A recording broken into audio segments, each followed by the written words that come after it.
মনে কি পড়ে না তোমার মনে কি মনে কি পড়ে না তোমার মহাজনের আসরি থাকবে কতদিন ভোলা মন ফাঁকি দিয়া থাকবে কতদিন মনে কি পড়ে না তোমার মনে কি পড়ে না তোমার মহাজনের আসরে ফাঁকি দিয়া থাকবি কতদিন আমার মন ফাঁকি দিয়া থাকবি কতদিন দরদিরে পূর্বে না তুই বলেছিলি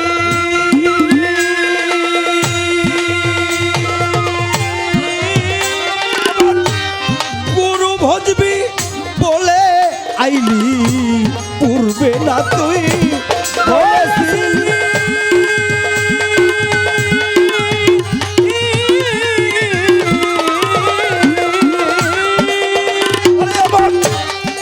গুরু ভজবি বলে আইলি কেন সেই ধর্ম সর্জন দিলি রে মন সেই ধর্ম তুই সেই ধর্ম সর্জন দিলি ফুরাইল তোর গনার দিন ফাঁকি দিয়া থাকবে কতদিন ভোলা মন ফাঁকি দিয়া থাকবে কতদিন মনে কি পড়ে না তোমার মনে কি মনে কি পড়ে না তোমার মহাজনের আসরে ফাঁকি দিয়া থাকবি কতদিন আমার মন ফাঁকি দিয়া থাকবি কতদিন ওরে মানুষ নিয়ে আইস সুলবানা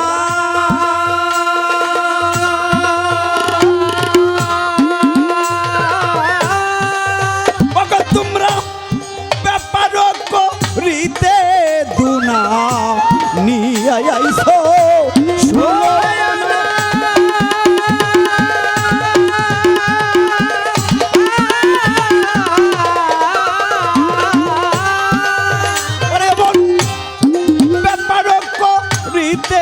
দুনা তোমরা সালাম খাইয়া হইস দেনা গো সালাম খাইয়া সালাম খাইয়া হইস দেনা জবাব ইহা সরের দিন ফাঁকি দিয়া থাকবে কতদিন ভোলা মন ফাঁকি দিয়া থাকবে কতদিন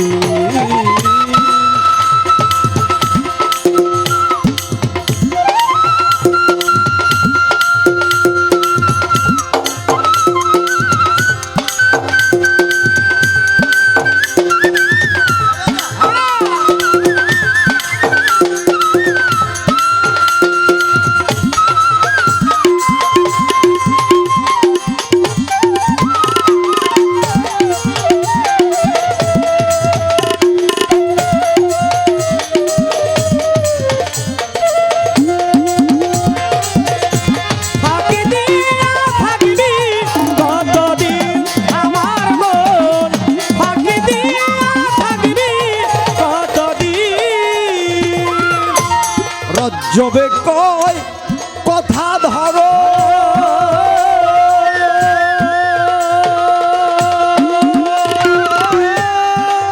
ওরে মানুষ মরার আগে একবার মরো যবে কয় কথা ধরো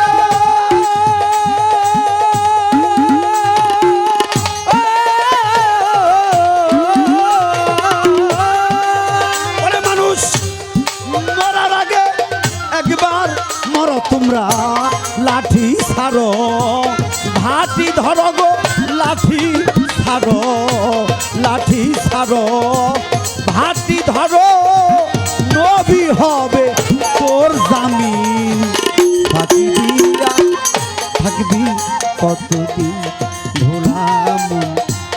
ফাঁকি দিয়া থাকবে কতদিন।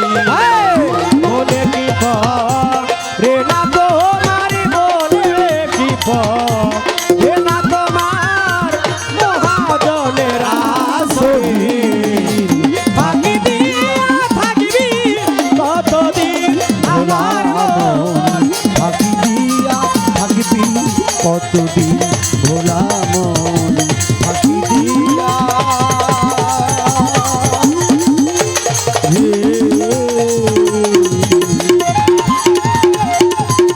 তোমরা ফাঁকি দিয়া থাকিবে কতদিন।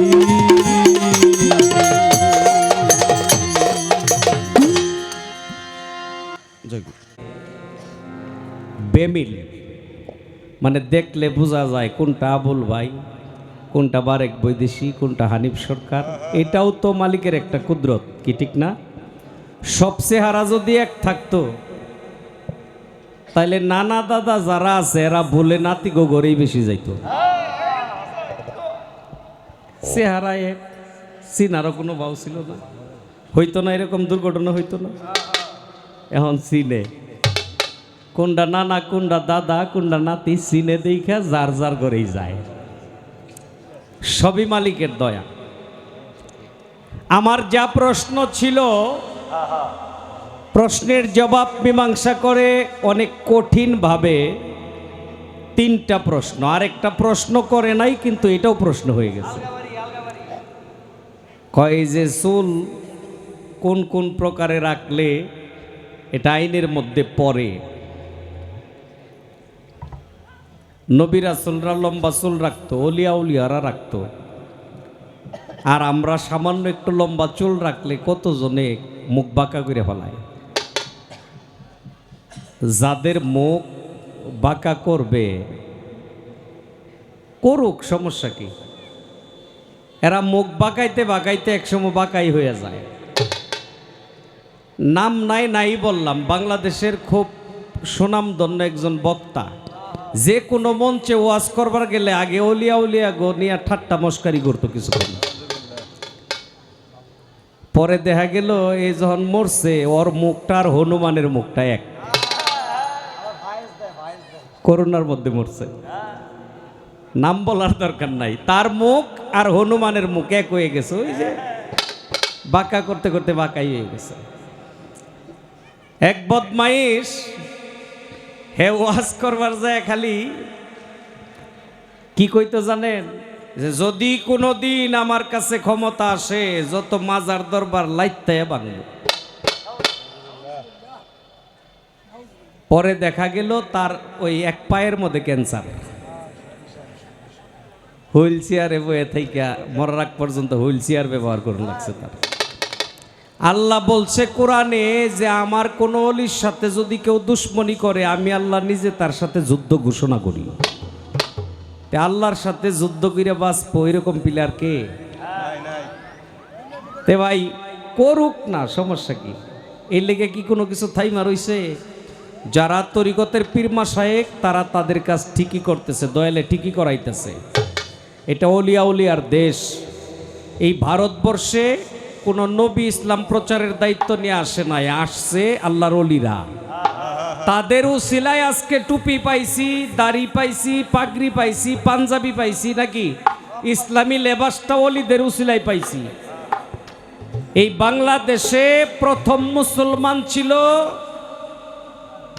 হজরতে শাহ গাজী সৈয়দ বুরহান উদ্দিন রহমতুল্লাহ আলাইহি, আস্তে যার মাজার সুরমা নদীর পারে সিলেটে।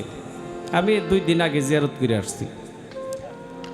বাংলাদেশের মধ্যে সর্বপ্রথম শাহাদাত বরণ করছে ওই বুরহানুদ্দিনের ছেলে সৈয়দ শিশু গুলজার রহমতুল্লাহ আলাইহি। এই দেশ শাসন করত গৌর গোবিন্দ রাজায়।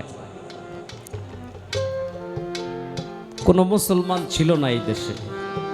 এই গৌর গোবিন্দ রাজার কাছ থেকে এই দেশটা মুক্ত করছে কে? হজরতে শাহজালাল মাজরাদে ইয়ামনি রহমতুল্লাহ, কি ঠিক না? আর গোটা ভারতবর্ষের দায়িত্ব নিয়ে আসছিল আমার খাজা মঈনুদ্দিন। যাদের দিয়া চক্ষু দান, যারে দিয়া চক্ষু দান তারই করো অপমান। আজকে তুমি এত বড় বড় ফতোয়া দাও, পাইলা কই এই ফতোয়া? এই ফতোয়াটাও তো তাদের উসিলাতেই পাইছো। হিসাব করে তো তোমার পূর্বপুরুষ হিন্দু ছিল। কি হিন্দু ছিল না? আরে এখনো 200 বছর আগের জমির দলিলের মধ্যে দেখবেন নামের আগে শ্রী। কি যারা এইগুলি একটু গাটাগাটি করে ওরা জানে।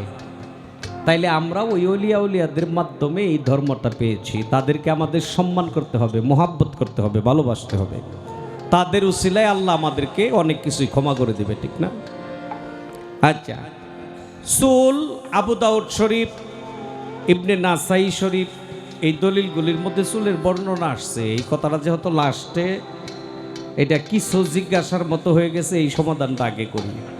চুল 3 প্রকারে রাখা সুন্নতে রাসূল, এটা দলিলেই আসছে। 3 প্রকারে রাখলে সুন্নত পালন হয়। একটা হইতেছে কানের লতি পর্যন্ত, আরেকটা হইতেছে মাঝামাঝি, কানের লতির মাঝামাঝি, আরেকটা হইতেছে গার পর্যন্ত। ওই যে হানিফ সরকার যেটা রাখছে, মানে গার পর্যন্ত মানে অনেক লম্বা। যেটা গার পর্যন্ত এটার নাম হইতেছে জুম্মা, আর যেটা কানের লতি পর্যন্ত এর নাম হইতেছে লিম্মা, আর যেটা কানের লতির মাঝামাঝি এর নাম হইতেছে উফরা। এই 3 প্রকারের চুলের বর্ণনা সহিহ হাদিসের মধ্যে আসছে। এই 3 প্রকারের মধ্যে রাখলে রাসূলের একটা সুন্নত পালন হয়। তে অনেকেরই মাঝামাঝি আছে, দেখতেছি অনেকের কানের লতি পর্যন্ত, আবার অনেকের মাঝামাঝি আছে।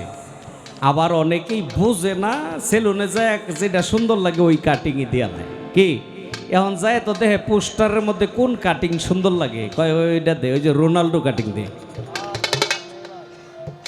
নেইমার কাটিং দে, নেইমার আছে না এরকম কাটিং? ওই যে বিশ্বকাপ ফুটবল খেলা যখন হয় তখন এই যে চুলের কাটিংগুলি নতুন নতুন বাইর হয়, আর এখন পোলাপান যারা ওই কাটিংগুলি দেয়।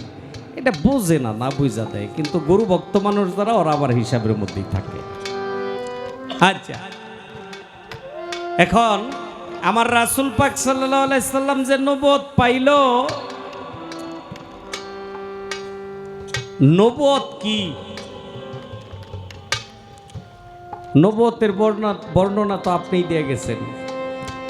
নবুয়ত মোহর হইতেছে মানে একটা দামি জিনিস, নবুয়ত হইতেছে একটা সিল, এই জন্য এটাকে মোহরে নবুয়ত বলে। এই মোহরে নবুয়তের গুণ যদি বর্ণনা করি তাহলে সারারাত্রি বর্ণনা করা যাবে। মোহরে নবুয়ত, নবা শব্দের ধাতু হইতে নবুয়ত শব্দের উৎপত্তি, নবা শব্দ হইতে নবুয়ত শব্দের উৎপত্তি। আর এই নবুয়ত কি? এই নবুয়ত শব্দের অর্থ হলো সংবাদকারী, অর্থাৎ আল্লাহর মাধ্যমে যার কাছে সংবাদ আসে, এই সংবাদগুলো যে প্রচার করে সেই হলো নবুয়ত প্রাপ্ত নবী। রাসূলের কাছে যে আল্লাহর বাণী আনতো তার নাম হইতেছে জিব্রাইল, নাকি? এই জিব্রাইলের নাম আসছে রিসালাত। রাসূলের কাছে যে বাণী নিয়ে আসতো তার নাম আসছে রিসালাত। আচ্ছা, নবীর কাম হইতেছে প্রচার করা। কি প্রচারক? ওই যে আল্লাহর বাণী প্রচারক, আল্লাহ যা পাঠাবে তা প্রচার করবে, এই জন্য নবী। আর নবী নবুয়ত না পাইলে নবী হয়ই না। আর এখন যারা নবী আছে, এই যে আমাদের সামনেও তো অনেক নবীগণ বৈশা রয়েছে, এরা খালি নবী না, এরা নায়েবে নবী। কি একটা ডাইরেক্ট নবুয়ত প্রাপ্ত ওটা নবী, আর যারা বর্তমানে ওয়ারিসুল আম্বিয়া, যারা নবীর ওয়ারিস, তারাই হইতেছে নায়েবে নবী, তারা হইতেছে নায়েবে রাসূল। এখন তো বাবা ওই কি কয়, মদিনা বিশ্ববিদ্যালয় থেকে সার্টিফিকেট নিয়ে আইলে লেখে মাদানি, আবার পরে লেখে ওয়ারিসুল আম্বিয়া। মিশর আল আজহা বিশ্ববিদ্যালয় থেকে সার্টিফিকেট নিয়ে আইলে লেখে আজহারি ওয়ারিসুল আম্বিয়া। ভারতের দেওবন্দ থেকে সার্টিফিকেট নিয়ে আইলে লেখে দেওবন্দি, ও লেখে ওয়ারিসিতুল আম্বিয়া, মানে নবীর ওয়ারিস। নবীর আমলে কি এগুলি ছিল? নবীর আমলে ছিল? মদিনা বিশ্ববিদ্যালয় ছিল না, দেওবন্দ ছিল না, নবীর আমলে আল আজহার ছিল না। নবী বইলা গেছে যে আমার আহলে বায়াতের অন্তর্ভুক্ত হবে সে হইতেছে আমার ওয়ারিস। গাদিরে খুমের শেষ ভাষণে নবী বইলা গেছে মান কুনতু মাওলা ফাহাজান আলিউন মাওলা, আমি যার মাওলা আলী তার মাওলা। আলা মাদিনাতুল ইলমি আলী বাবুহা, আলা মাদিনাতুল ইলমি আলী বাবুহা, আমার আলী, আমি হইতেছি এলেমের সুরক্ষিত শহর, আমার আলী ওই শহরের দ্বার রক্ষক। অর্থাৎ আলীর দরজায় যে প্রবেশ করে সেই আমার আহলে বায়াতের অন্তর্ভুক্ত হয়ে যায়। তেহন এই দরজা না খুঁজা ওই যে সার্টিফিকেটের দরজা আমরা খুঁজি, এইটা একরকম জোর করে এই উপাধি লাগায় ঘুরতেছি, জোর করে লাগানি, মানে অরিজিনাল মন্ডল না, নামে আর কি মন্ডল, বুঝলেন নাই? নাম বাদশাহ মিয়া, চালায় ঠেলা গাড়ি, নাম বাদশাহ মিয়া কিন্তু রিক্সাওয়ালা। আবার হাজার হাজার কোটি টাকার মালিক, নাম গরিবুল্লাহ। গরিবুল্লাহ গরিব না, আবার বাদশাহ মিয়াও বাদশাহ না। আগে মূলের করে আমাদের বুঝতে হবে। আমার হানিফ সরকার ভাই একটা কথা বলছে, কয় 25 বছর আগে কলেজ থেকে বেরোইছি, এখনো আমার 30-35 বছর কয়। আগেই প্রশ্ন, আস্তে বাজায়ও না, প্রশ্নটা এই পয়েন্টটা আমি তো আসলে লেখা রাখি না, মনেই রাখি যতটুকু। আগেই প্রশ্নটা কইরা রাখলাম, এটা কি খায়া এরকম রয়েছে, কি এটা কি যে দেখায়া হ্যাঁ তার নিজেরটা ঠিক রাখছে, এটার নাম কয়ে দিলে আপনারাও খাবেন। হ্যাঁ, এই যে চেহারা আপেলের মতো,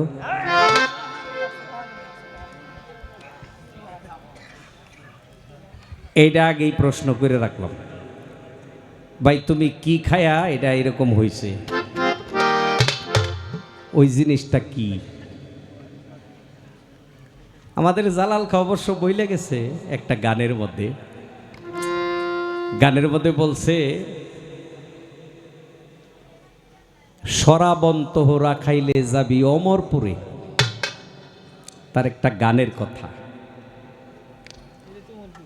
গানের মধ্যে বলছে কবি জালালেরই শুভ বাণী, আব হায়াতের পানি, দেহের মধ্যে আছে জানি চিনতে কয়জন পারে। শরাবন্ত হোরা খাইলে যাবি অমরপুরে, একটা নামাজ একটা রোজা আদম জাতের করলেই সারে। কি শুনছেন না গানটা? সাধকে বলছে শরাবন্ত হোরা খাইলে অমরপুরে যাওয়া যায়। এখন তার যে বাউ দেখতেছি এরমই তো মনে হইতেছে। এখন দি হ্যাঁ কি খায়, যদি কয় ওইটাই খাইছি তাহলে ওইটা কোনটা, এটা কোন দোকানে বিক্রি করে? যদি কয় শরাবন্ত হোরাই খাইছি তাহলে এটা কই পাওয়া যায়, ঠিকানা দিব নাকি? আগেই করে রাখলাম জবাব দেওয়ার আগেই। আমার রাসূল পাক সাল্লাল্লাহু আলাইহি সাল্লাম মোহরে নবুয়ত পাইলেন পৃষ্ঠ মুবারকে, কিন্তু এটা আসলো বুকে। বুকে যখন ছিল তখন কি এর উপকারিতা ছিল, এই পিঠে থাকতে তার কি অবস্থা ছিল, যখন বুকে আসলো তখন কি অবস্থা, এই মাহিত্যটা নিয়ে যতটুকু সম্ভব আলোচনা করব। আগে একটা গান গায়ে নেই পালার মতো, বেলাটা দেন।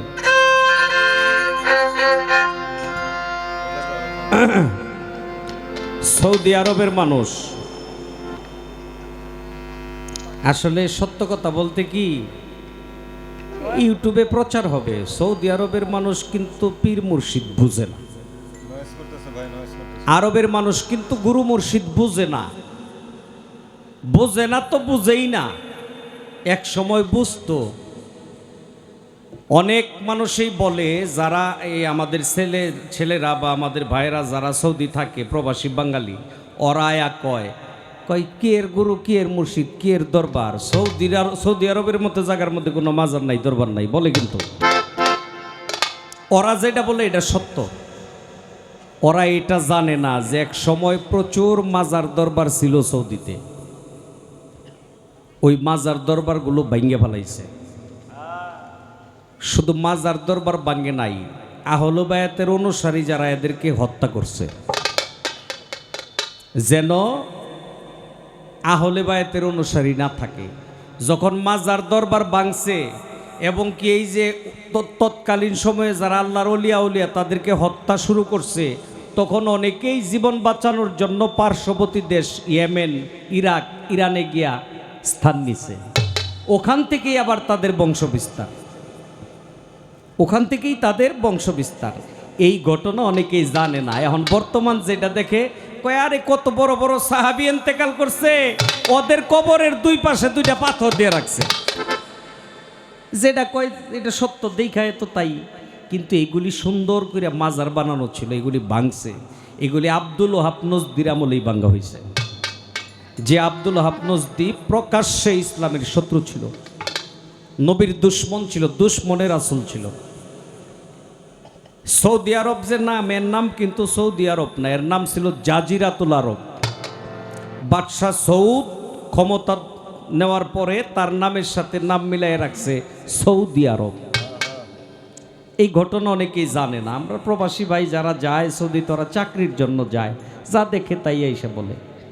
শুধু কি তাই, আপনি দয়াল নবীর রওজা জিয়ারত করে দুই হাত তুলে যদি একটু কান্নাকাটি করেন, তাও পিছন দিয়ে যায় বাড়ি দেয় পুলিশে।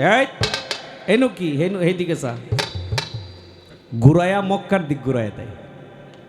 মানে মদিনায় যদি কেউ হাত তুলে তারে ঘুরাইয়া মক্কার দিক ঘুরাইয়া দেয়, কয় এনো না এনো না, হেনু কাবার দিকে চা।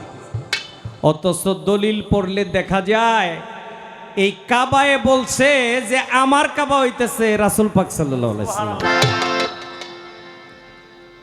মা আমেনার গর্ভে যখন আমার দয়াল নবী, নবীর পিতা বাণিজ্যে গিয়া শাম শহরে ইন্তেকাল করে আব্দুল্লাহ, আর মা আমেনা স্বপ্নে দেখে তার নাকের ফুল হারায় গেছে। আব্দুল মুতালিব দয়াল নবীর দাদা, সে স্বপ্নের ব্যাখ্যা দিতে পারত। যখন মা আমেনা শ্বশুরের কাছে জানাইলো যে বাবা আমি এই স্বপ্নে দেখছি, তখন আব্দুল মুতালিব বলল যে মা গো, আমি নিশ্চিত তোমার স্বামী আর জীবিত নাই। তাই হয়েছে, আব্দুল্লাহ ইন্তেকাল করছে। মা আমেনা মনের দুঃখে কষ্টে, আগে মানুষ মনের দুঃখ প্রকাশ করত কাবাঘরের সামনে যায়, কাবাঘরের সামনে যায় মা আমেনা কাঁদতেছে, আল্লাহর কাছে বলতেছে, আল্লাহ রে, আমি এতই হতভাগ্য নারী যে আমার সন্তান দুনিয়াতে আসার আগে আমার স্বামী চলে গেল। ওই সময় কাবাঘরটা একটু হেইলা যায়। মা আমেনা আল্লাহর কাছে কয়, আল্লাহ আমি এতই পোড়া কপাল আমার যে কাবাও হেইলা যায় আমার দুঃখ দুর্দশা দিকা। ওই দিন কাবাঘর থেকে আওয়াজ আসছিল যে মাগো, তোমার কপাল পোড়া না, আমি যে কাবা সবাই আমার কাছে আইসা আমার সামনে দাঁড়ায়া আল্লাহর কাছে প্রার্থনা করে, আর আজকে তোমার গর্বে যিনি আছে সে কাবারও কাবা, সে আমার কাবা, সে আমার কাছে আসছে, তোমার গর্বে সে আছে, আমি যদি তাকে সম্মান না জানাই তাহলে আমি অপরাধী হয়ে যাই। এইগুলি হাকিকত ওরা জানে না। আস্তে এটা যেহেতু ইউটিউবে যাবে বলি, আপনারা যারা সৌদি প্রবাসী আছেন আপনারা এটা খুঁজলেই পাবেন। এখনো কুরাইশ বংশের অনেক লোক, এখনো ওই আহলে বায়াতের অন্তর্ভুক্ত আওলাদে রাসূল অনেকেই সৌদি আরবে বড় বড় বিল্ডিং অট্টালিকা বানায়া থাকে না, তারা তাবু গাইরা মরুভূমির মধ্যে থাকে। তারা বলে এই বিল্ডিং অট্টালিকা দিয়ে কি করব, মালিককে ডাক দিলেই তো যেতে হবে। তারা তাবু টানায় মরুভূমির মধ্যে থাকে, ওই মাঝে মধ্যে শহরে আইসা খাদ্য পানি ওষুধ এগুলি কিনে নিয়ে যায়। এই হলো বাস্তব বিষয়। তো যাক, একটা গান